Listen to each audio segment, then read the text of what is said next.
Você sabia que é possível ter milhares de canais, filmes e séries diretamente no seu navegador sem a necessidade de nenhum aparelho ou mensalidades? Conheça a Live TV. Nosso site tem todos os canais de TVs abertas do Brasil e também os canais por assinatura. Filmes de todos os gêneros, incluindo os principais lançamentos do mercado. Séries atualizadas para maratonar e se divertir muito, sem travamentos. Animes, desenhos, além de toda a grade infantil, documentários, canais de notícias e informações, novelas e programas que marcaram época, jogos e eventos esportivos ao vivo e muito mais. 100% online, disponível 24 horas por dia, 7 dias por semana e o melhor, totalmente gratuito e seguro. Tudo isso através do seu navegador. É simples, rápido, basta acessar o site e assistir a qualquer hora, em qualquer lugar. Conteúdos em SD, HD, Full HD, H265 e 4K. E sim, é realmente grátis, sem mensalidade, sem nenhuma taxa de adesão. E aí, gostou? Então acesse agora. O link está na descrição. Clique e assista milhares de canais, filmes e séries gratuitamente você também. Live TV. Poupe dinheiro, não poupe diversão.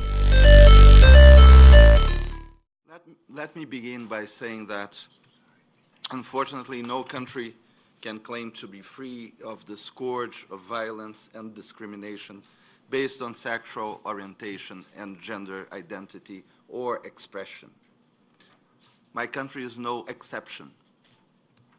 This is why Brazil has been and remains fully committed to elaborating and implementing through a participatory and gradual approach innovative measures to halt and prevent such kind of violence and intolerance.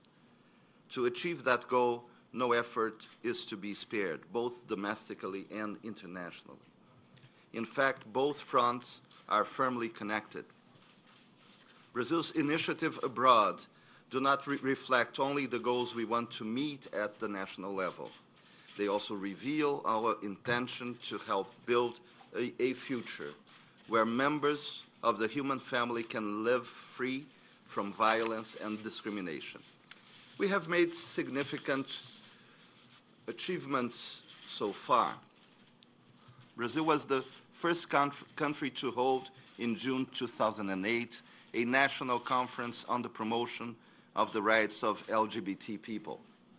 Since that same year, the government has provided transsexual individuals with free access to sex reassignment surgery at the public health system since 2008. In 2010, the national census recorded for the first time the number of self-declared LGBT couples in my country. In 2011, a national council to fight discrimination against LGBT persons was established and a second national conference held. This illustrates the important role the Brazilian government attaches to civil society to ensure the effectiveness of initiatives to guarantee the human rights of LGBT people. Also in 2011, the Brazilian Supreme Court determined the legality of same-sex unions, which allowed for the recognition of same-sex marriage. Another important step was the creation last July of the National System for Promoting the Rights of Lesbian, Gays, Bisexuals, Transvestites, and Transsexuals, and combating violence against them. The system is expected to improve data collection and the coordination of efforts to prevent violence motivated by homo, lesbo, or transphobia in a transparent and participatory manner. These national examples find parallels in initiatives launched or supported by my country in international fora. We introduced a resolution on human rights and sexual orientation before the UN Commission on Human Rights in 2003.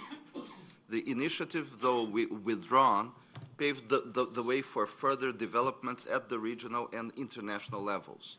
In 2007, Brazil, Argentina, and Uruguay co-sponsored the launching at the UN of the Yogyakarta Principles. 1 year later, the Organization of American States adopted a resolution sponsored by my country on the prevention of violence against LGBT people.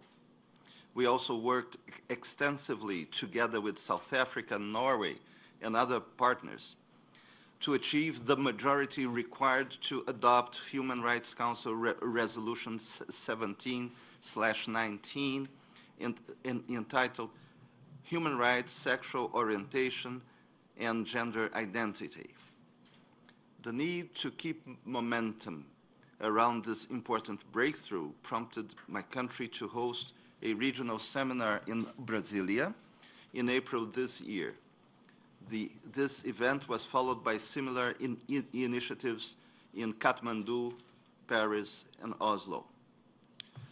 Distinguished representatives, my friends from civil society, we have made important achievements over the past few years as we endorsed this historic ministerial declaration. I also see that we are stronger and more united to face the challenges still ahead of us. In charting the future of our cooperation, Brazil believes that we should avoid the temptations of confrontation. We must take an inclusive and constructive approach that encourages countries of every region to join us in promoting our cause. To that end, our endeavor must be universal, non-discriminatory, non-selective, and non-politicized. In addition, we need a strategy of constant mobilization and persuasion. I am convinced that perseverance and focus will surely bring us significant results.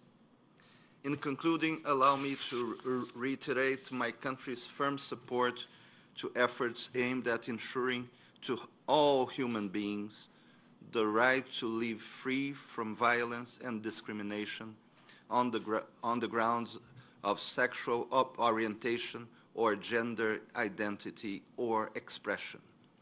To that end, we will continue to engage in dialogue and cooperation at the bilateral, regional, and multilateral levels.